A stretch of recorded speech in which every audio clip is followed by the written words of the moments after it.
Alors bonjour à tous et merci à tous d'être là aujourd'hui. Je vais vous présenter aujourd'hui le travail que j'ai effectué durant mon stage de Master 2 et qui portait sur la réciprocité comportementale et la dynamique sociale chez le Corbeau-Feu. Alors en guise d'introduction, je voudrais vous rappeler que selon l'hypothèse de l'intelligence sociale, la vie en groupe aurait permis l'évolution de capacités cognitives élaborées. En effet, vivre en groupe, des individus qui vivent en groupe sont forcément confrontés à de la compétition. Par exemple pour le partage des ressources ou pour l'accès à la reproduction. Et donc les individus qui sont capables de développer des stratégies sociales complexes pour maximiser leurs gains sont donc avantagés. Alors évidemment, il y a également de nombreux avantages qui découlent de la vie en groupe. Et une autre manière de maximiser ces gains, c'est de coopérer avec d'autres partenaires. Par exemple, pour monopoliser plus facilement une ressource ou pour renverser un plus dominant. Alors cette hypothèse, elle a été proposée chez les primates, mais elle pourrait s'appliquer également à d'autres espèces comme les canidés ou les corvidés, qui vivent également en société. Alors en société, les individus s'associent et interagissent les uns avec les autres, et classiquement, ces interactions s'observent entre les apparentés, donc par exemple la mère et les jeunes, ou entre les affiliés. Donc par conséquent, la majorité des événements de coopération ont également lieu entre apparentés et affiliés. Et dans le monde animal, la coopération se manifeste souvent à travers les transferts de biens et de services. Par exemple, le soutien dans un conflit, le toilettage social ou encore le partage de nourriture. Cependant, ce qu'il est intéressant de regarder, c'est si les individus sont capables de mettre en place des stratégies sociales complexes basées sur un calcul. On devrait pouvoir observer des interactions entre des individus non apparentés et non affiliés. Dans ce cas, les comportements seraient émis dans l'attente d'un retour pour obtenir une faveur auprès d'un autre individu du groupe. Donc, il est donc utilisé comme une monnaie d'échange pour obtenir une faveur.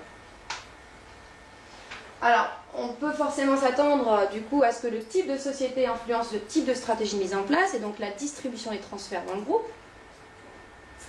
Et c'est pour ça que les corvidés, qui diffèrent des canidés et des primates par l'organisation monogame de leur société, sont particulièrement intéressants, puisque tout d'abord, au vu de la simplicité du système d'appareillement des sociétés monogames, on pourrait s'attendre à ce que les stratégies sociales mises en place soient moins élaborées.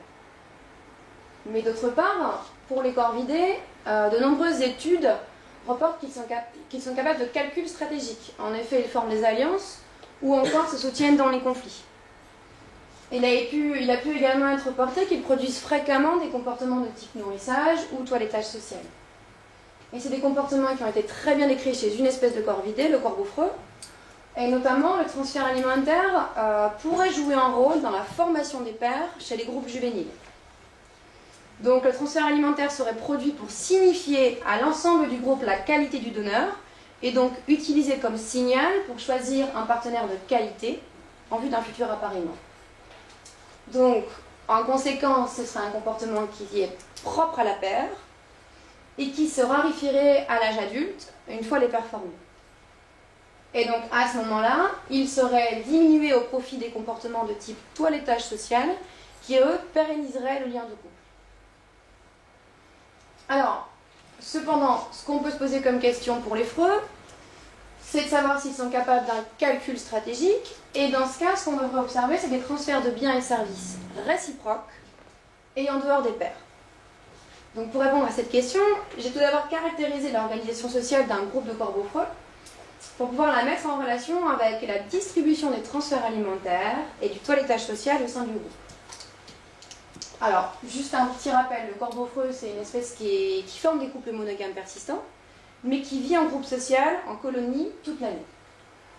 Alors le groupe sur lequel j'ai travaillé était captif sur le campus du CNRS de Cronenbourg. Il était composé donc de 9 mâles et de 2 femelles. Et pour relever les unités comportementales, j'ai travaillé par échantillonnage par sujet et en échantillonnage ad libitum. Donc pour cette espèce, pour analyser les associations, j'ai utilisé les proximités au perchoir, les contacts au perchoir et les proximités au sol. Puis j'ai effectué une analyse de la hiérarchie en utilisant les comportements classiques agonistiques de type agression et évitement. Et enfin, j'ai donc relevé le toilettage social et les transferts alimentaires pour illustrer la distribution des transferts de biens et de services. Alors, les résultats que j'ai pu obtenir concernant les associations interindividuelles, j'ai pu relever un total de 4210 événements de proximité spatiale. Et si on regarde ici sur le réseau, on voit que les paires qui sont différenciées par une même couleur sur le réseau, donc ici on en a une seconde, une troisième, concentrent la majorité des événements de proximité spatiale. C'est ce qu'on pouvait s'attendre pour une espèce présentant un système d'appariement monogame. Par contre, on montre également la réunion en triade de 3 individus dont la force d'association est presque équivalente à celle des paires. Et on montre également l'existence d'un sous-groupe qui est lui aussi bien identifié dans le réseau et qui est composé de la réunion de 2 paires. Donc ici, la première et la seconde. Alors, tous les individus ici sont associés. 39% des proximités spatiales ont pu être retrouvées en dehors des paires. Donc, on peut se trouver à proximité d'un individu qui est autre que l'apparié. Donc, on peut bien parler pour cette espèce de groupe social et non pas d'un simple agrégat de paires. Alors, concernant les interactions agonistiques, j'en ai relevé 1071 et elles sont toutes distribuées sur l'ensemble du groupe, juste à l'exception d'une paire qui n'interagit jamais de manière agressive. Par contre, on observe très peu d'agression ou d'évitement au sein des paires. Oui. Qu'est-ce que c'est que l'interaction agonistique? Alors, pardon, je réexplique. Alors, une interaction agonistique, c'est une interaction qu'on peut caractériser de négative et qui ici se décrit soit par des comportements d'agression, soit un évitement. Donc, un comportement de soumission. Voilà. Donc, ces comportements agonistiques sont distribués sur l'ensemble du groupe, donc hormis une paire, mais elles sont très peu observées au sein des paires, donc surtout en extra-paire. Donc la paire est donc bien une relation qui reste privilégiée. On attaque donc rarement son appareil. Concernant maintenant la hiérarchie de dominance, que j'ai pu établir à partir des interactions agonistiques, j'ai utilisé 2 techniques pour essayer de l'analyser, mais aucune de ces 2 méthodes n'a permis de conclure sur la stabilité du classement de dominance pour cette espèce. Je discuterai ce résultat par la suite. Alors, maintenant qu'on a pu caractériser la structure sociale, l'organisation sociale de l'espèce, on regarde la distribution des transferts de biens et de services dans le groupe.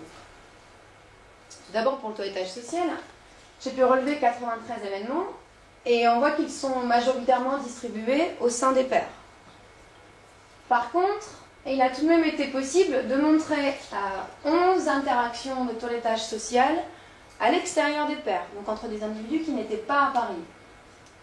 Et si on regarde le transfert alimentaire, j'ai pu relever un ensemble de 859 interactions cette fois. Donc encore une fois, comme le toilettage social, les paires sont déterminantes dans la distribution des biens et des services dans le groupe. Mais encore une fois, des transferts extra-paires ont pu être observés ici au sein de la triade, et ils sont au nombre de 117. Alors, ce que j'ai essayé de regarder ensuite, c'est s'il y avait une réciprocité dans ces transferts. Donc, en considérant d'abord l'échange, c'est-à-dire la réciprocité d'un comportement de même nature. Donc ici, du toilettage pour du toilettage, ou du transfert alimentaire pour du transfert alimentaire. Donc pour le toilettage social, 5 paires sur 5 sont réciproques, contre 4 sur 5 pour les transferts alimentaires. Par contre, pour les transferts qui étaient émis en dehors des paires, ces individus n'effectuent pas de toilettage social ou de transfert alimentaire de manière réciproque. Il n'y a donc pas de retour sur ces interactions. On ne peut donc pas conclure que les interactions extra-paires ont été produites dans l'attente d'un retour et donc pour obtenir un autre bénéfice. Néanmoins, si on revient au transfert alimentaire qu'on avait pu observer au sein de la triade, donc en dehors du système d'appariement classique, il a pu être montré que le mâle numéro 1, qui est donc extérieur à la triade, a effectué des transferts alimentaires envers le mâle numéro 2, donc le mâle du couple, et que ces transferts étaient corrélés à des... pas étaient corrélés, mais on a pu montrer que les transferts alimentaires étaient souvent suivis pendant la période de reproduction de monte de la femelle. Donc l'hypothèse qu'on peut émettre, c'est que les transferts alimentaires produits par l'individu 1 auraient pu être émis dans l'intention d'obtenir une faveur d'une autre nature, ici l'accès à la reproduction. Alors en conclusion, au vu du système d'appariement qui est décrit chez cette espèce, on pouvait attendre à ce que les stratégies sociales mises en place soient moins élaborées. Et en effet, peu de transferts de biens et de services ont été observés en dehors des paires. Par contre, ils mettent bien en évidence la possibilité de développer des stratégies sociales avec d'autres membres du groupe. Par contre, il a été impossible de montrer un caractère réciproque pour ces transferts en dehors des paires. Donc il est impossible de conclure s'ils ont été produits dans l'attente d'un retour. Alors, plusieurs limites évidemment méthodologiques se sont posées à la fin de l'étude. D'abord le déséquilibre du sexe ratio. Donc je vous rappelle j'avais 2 femelles pour 9 mâles. Par ailleurs, la taille du groupe. Encore une fois, l'effectif n'était pas très représentatif de ce qu'on a pour le système en milieu naturel, cette espèce en milieu naturel. Et enfin, en considérant l'analyse de la hiérarchie de dominance, peut-être que les méthodes que j'ai utilisées, qui ont été principalement développées et proposées chez les primates, ne sont pas adaptées à une espèce présentant un système d'appariement. Alors, je suis en ce moment en train de préparer mon oral de concours pour obtenir une bourse de thèse. Donc, je vais vous présenter les perspectives et les améliorations possibles qu'on va pouvoir apporter à cette étude dans le cadre de la thèse. Donc, la première chose, la modification majeure, ça serait l'introduction de nouveaux individus dans le groupe. Donc, ça permettrait dans un premier temps de rétablir un sexe ratio plus naturel, mais également d'enrichir le groupe en offrant un plus grand nombre de partenaires. Donc l'intérêt, ce sera de pouvoir caractériser un nouveau réseau d'associations, et le suivi, je le ferai sur 2 ans, puisque ça permet de couvrir 2 périodes de reproduction, et de suivre la stabilisation du groupe. La question qu'on pourra se poser, c'est est-ce qu'on va observer des paires mixtes? Je vous rappelle j'avais pu caractériser 3 paires non mixtes, donc mâle-mâle, dans mon groupe actuel. Est-ce que l'introduction de nouveaux partenaires femelles va entraîner la formation de nouveaux couples mixtes? Donc est-ce qu'on va se séparer de son partenaire pour privilégier un partenaire de sexe opposé? Enfin, ça va me permettre d'analyser les modulations de la hiérarchie au cours du temps en utilisant de nouvelles techniques d'analyse. Par exemple, la technique de l'elo rating qui est utilisée pour le classement des joueurs d'échecs au niveau international. Alors ensuite, les conditions de captivité, évidemment, entraînent un biais dans les résultats qu'on peut obtenir. Et la grosse différence avec le milieu naturel, c'est la nourriture, l'alimentation in vitam. Donc on peut se demander si cette alimentation in vitam soustrait les individus du contexte de compétition dans lequel ils sont en milieu naturel. Je vais donc recréer un contexte de compétition en modulant les doses alimentaires journalières. Et donc ça devrait me permettre de tester l'effet de la compétition sur le réseau d'association et agonistique, donc voir quelles relations se fragilisent ou quelles relations se consolident. Également de tester l'effet de la compétition sur la distribution des interactions et de voir si un plus grand nombre de partenaires et une situation de pénurie alimentaire peut favoriser l'émergence de stratégies sociales complexes. Par exemple, pour faciliter l'accès à la ressource, ici dans le cas de la compétition alimentaire. Alors ensuite, pour essayer de clarifier la notion de hiérarchie de dominance chez cette espèce, j'aimerais pouvoir mener des expérimentations pour tester l'avantage hiérarchique de la paire.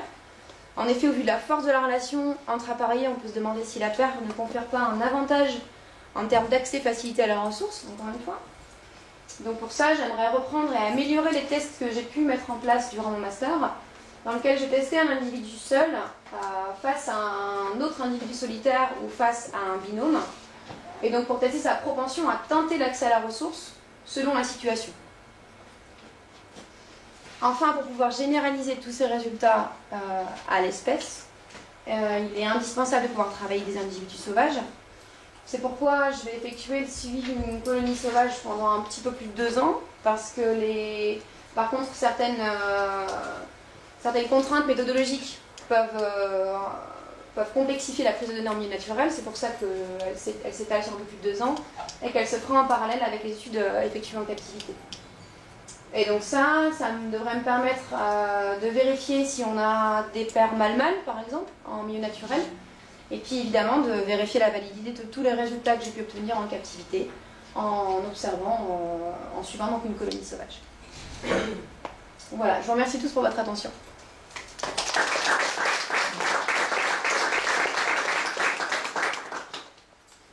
Est-ce que vous avez des questions ? Oui. Est-ce que tu peux compter pour la qualité dans ces réseaux sociaux, dans des interactions avec le public, tout ça par exemple, dans une terre, tu vas présenter un individu à un ou deux autres. Est-ce que tu pourras contrôler pour des paramètres qui indiquent la qualité de l'individu, comme l'âge, la position? Ah d'accord. Alors, a priori, c'est pas forcément du coup des traits qu'on a pu caractériser pour le moment en master, mais il faudra qu'on le fasse en effet dans ce test, c'est pour ça qu'on les reprend. Donc, par exemple, le poids des individus, voir si on peut effectuer des dosages hormonaux, ce serait intéressant de voir l'effet de la testostérone en effet sur la dominance de l'individu. Alors après, vous parliez du coup de capacité acoustique. Je ne sais pas qu'est-ce qui est connu sur ces coordonnées au niveau de qu'est-ce qui indique la qualité. Je ne sais pas si ça écrit son poids, donc sur un indice, ou c'est des... Alors en ce moment, en fait, par rapport à l'acoustique du coup, c'est aussi là je ne l'ai pas développé ici, mais c'est aussi un pan du travail de thèse. On va essayer justement de caractériser la diversité et la qualité des productions sonores pour l'espèce.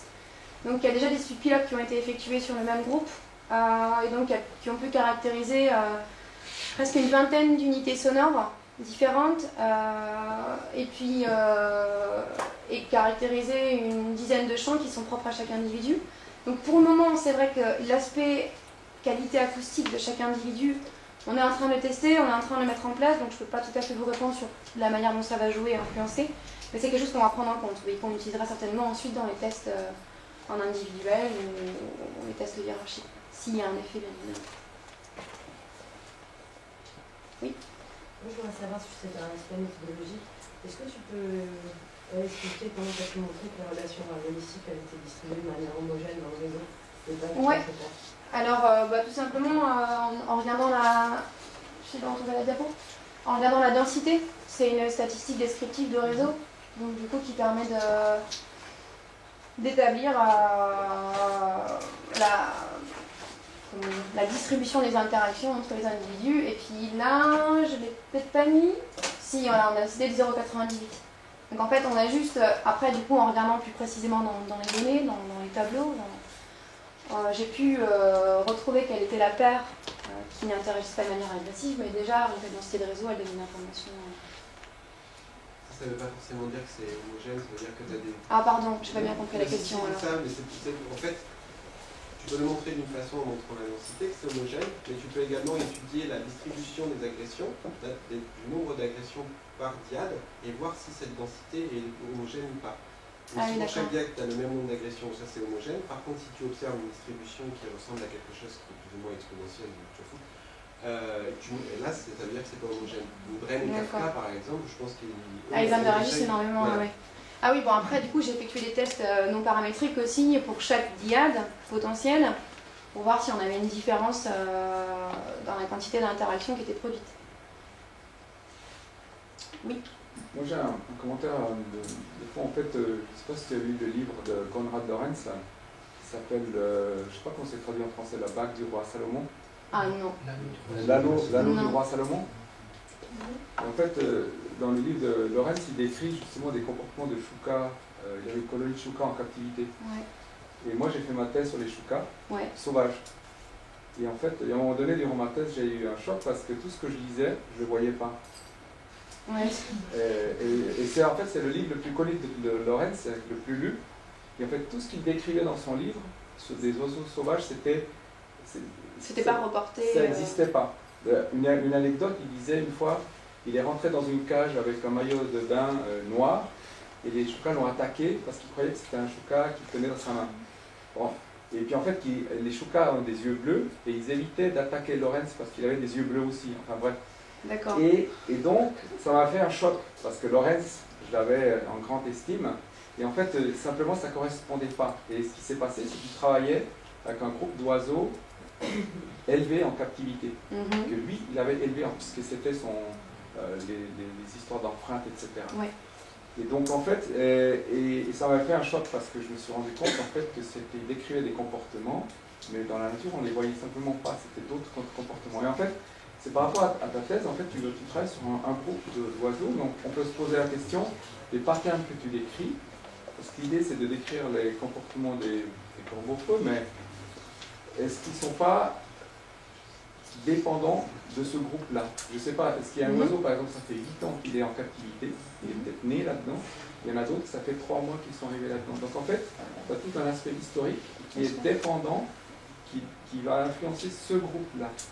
Donc tu vas tirer des conclusions générales sur les corbeaux creux, mais il suffirait que tu prennes un autre groupe d'oiseaux. Donc en fait, là, c'est pour dire, est-ce qu'il n'y aurait pas la façon d'avoir plusieurs groupes de corbeaux pour avoir une idée de ces patterns si tu les retrouves? Alors, et, attends, il y a plusieurs réponses. J'ai juste un point, c'est ce qui m'a frappé, c'est quand tu dis que tu aimerais regarder si dans la nature tu as des couples mâle-mâle. Ouais. Alors, c'est vrai qu'en captivité, si tu n'as pas le choix, tu prends un mâle. Alors, pas le choix, je me permets de vous répondre là-dessus déjà. Oui. Alors, en effet, il n'y a pas d'études aujourd'hui qui attestent de l'existence de couples mâle-mâle en milieu naturel. Par contre, il y a plusieurs études qui ont été effectuées avec des groupes captifs, mais pour lesquels les sex ratios étaient équilibrés, donc il y avait le choix. Et là, on a quand même pu observer des formations de couples mâle-mâle et femelle-femelle, alors qu'il y avait le choix pour des paires mixtes. Alors, ça ne veut pas forcément dire qu'on retrouve en milieu naturel, mais ensuite, pour répondre à le début de votre question, oui, sur du coup l'impact de la captivité évidemment sur l'expression de certains comportements, c'est évident que des individus qui sont en captivité tout le temps, qui aussi sont stimulés parce que c'est des individus avec lesquels on travaille aussi, des expérimentations avec des tâches d'échange, ou donc ils sont aussi stimulés cognitivement, évidemment que ça peut influencer leur réponse. Par contre, c'est pour ça que je veux aussi travailler sur une colonie sauvage, mais c'est des études qui ont déjà été commencées en ce moment même, donc des études pilotes qui ont déjà été commencées avec des colonies donc sur le campus et plus bas en Alsace. Et donc là jusqu'à aujourd'hui, tous les comportements, alors je parle des comportements, l'éthogramme, tout ce que j'ai pu relever, c'est des comportements qu'on a pu retrouver en milieu naturel. Les transferts alimentaires, par exemple, le toilettage social, ça on le retrouve évidemment. Alors maintenant, les questions de coalition, de stratégie sociale, c'est des choses qu'il faut évidemment qu'on aille chercher en milieu naturel. Après, vous me disiez que, est-ce que d'un groupe à l'autre, en captivité, si on reste sur la captivité, on n'a pas des traits d'histoire de vie qui vont influencer les réponses des individus? C'est pour ça aussi qu'on veut introduire de nouveaux individus en groupe. Là, on a des individus qui sont captifs ici, qui sont ensemble dans un groupe cohésif depuis 4 ans. L'intérêt aussi d'intégrer de nouveaux individus, c'est de voir l'influence du coup de nouveaux partenaires et de voir si eux aussi vont avoir des réponses différentes, qui sont du coup voir si en effet on a un artefact de la captivité ou de cette captivité-là sur les réponses qu'on a dans le truc. On va passer au prochain talk. Donc du coup pareil, c'est Céline Bray. Bref.